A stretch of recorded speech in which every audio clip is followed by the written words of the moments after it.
Cinema കോൺക്ലേവിൽ അടൂർ ഗോപാലകൃഷ്ണൻ പ്രകടിപ്പിച്ചത് വിഭ്രാന്തിയെന്ന് KPMS നേതാവ് പുന്നല ശ്രീകുമാർ. അടൂർ ഗോപാലകൃഷ്ണനെ പോലുള്ളവരെ സർക്കാർ പരിപാടികളിൽ പങ്കെടുപ്പിക്കരുത് എന്നും പുന്നല ശ്രീകുമാർ പറഞ്ഞു.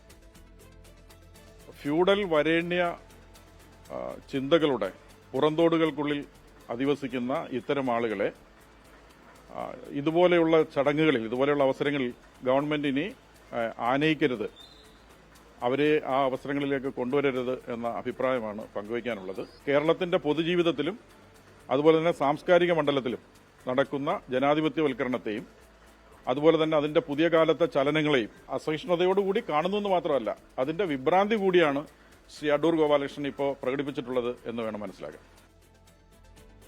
ലോകത്തെവിടെയായാലും ഏത് സമയത്തും 24 വാർത്തകളും ഓഗ്മെന്റഡ് റിയാലിറ്റി പാക്കേജുകളും എക്സ്പ്ലെയിനറുകളും വിശദമായി കാണാൻ ഞങ്ങളുടെ യൂട്യൂബ് ചാനൽ നിങ്ങൾക്ക് സബ്സ്ക്രൈബ് ചെയ്യാം.